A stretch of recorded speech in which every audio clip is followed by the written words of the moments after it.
जितनी भी भागदौड़ कर रहे हैं, जितना भी परिश्रम कर रहे हैं, किस लिए कर रहे हैं? सुखी हो जाए। जितना भी हम लोग काम करते हैं, परिश्रम करते हैं, किस लिए करते हैं? आप लोग बोला करो तो आपकी भी सुस्ती भाग जाएगी। हैं?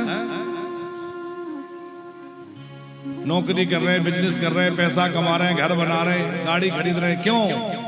सुखी हो जाए। ये सब परिश्रम जो है सुखी होने के लिए कर रहे हैं ना। पर क्या हम सुखी होते हैं? जो जितना ज्यादा सुखी होने के लिए प्रयास करता है, वो उतना ही ज्यादा दुखी और हो जाता है। ऐसा समझ लो जैसे दलदल में फंसा हुआ व्यक्ति जितने हाथ पैर मारता है वो निकलता नहीं है और ज्यादा धंसता है। ऐसे ही इस दुख रूपी संसार में पड़ा हुआ व्यक्ति सुख की प्राप्ति के लिए जितना ज्यादा हाथ पैर मारता है, उतना ही दुख के दलदल में और फंसता चला जाता है।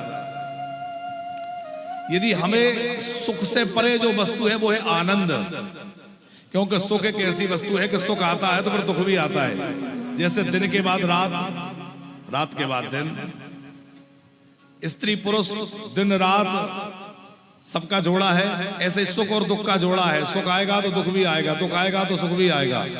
लेकिन आनंद इसका कोई पर्याय नहीं है। एक बार आनंद हमें अनुभव हो गया तो फिर उसका कोई तोड़ नहीं है। आनंद कहाँ है? आनंद संसार के भोगों में नहीं है, आनंद तो भगवान के भजन में है, भगवान से मिलने में है। अब विचार करो, योगियों को भजन में क्या मिलता है?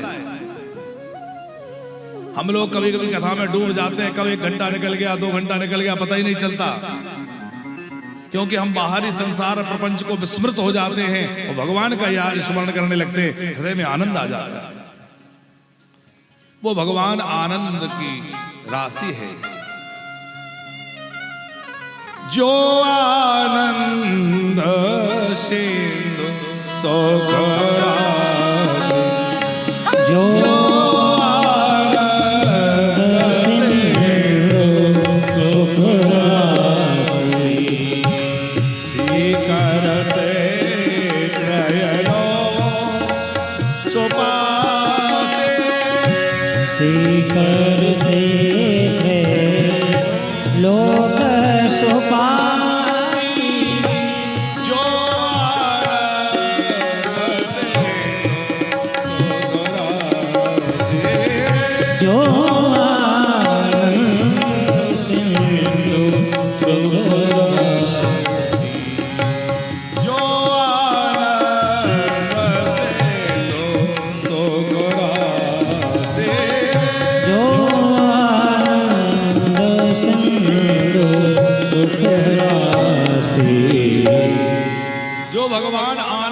सिंधु है।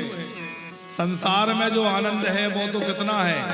एक उदाहरण दिया है, बोलो जैसे पानी के भरे हुई बाल्टी है, बहुत ध्यान से समझिएगा, और पानी से भरी हुई बाल्टी में एक सीख डुबाई है।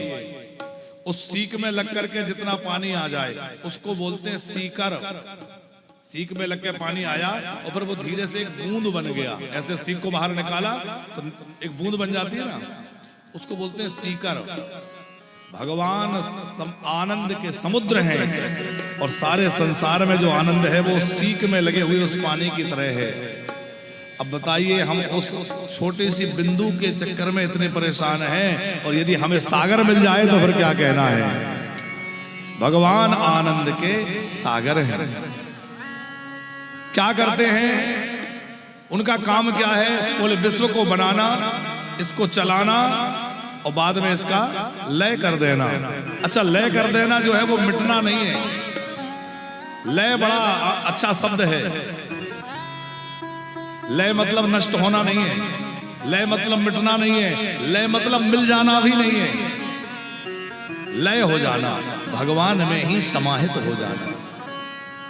ये संसार भगवान ने ही प्रकट किया, उन्हीं ने इसमें लीला करी और बाद में जो उन्हीं में विलीन हो गया, उन्हीं में लय हो गया।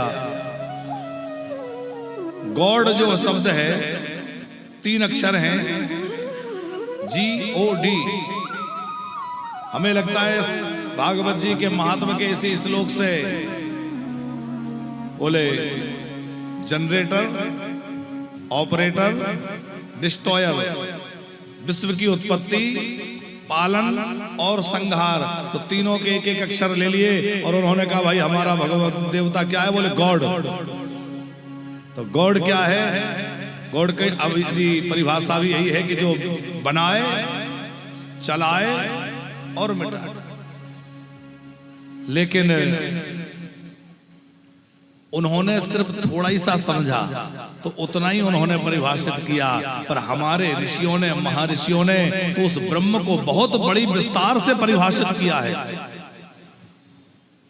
हमारे यहाँ तो भगवान के अनेक रूप हैं, जो अच्छा लगे। किसी को मुरली वाला अच्छा लगता है, किसी को धनुर्धारी अच्छे लगते हैं, किसी को भोले बाबा अच्छे लगते हैं, किसी को अष्टभुजा जगदम्बा अच्छी लगती है। तो हमारे यहाँ कितने भगवान हैं।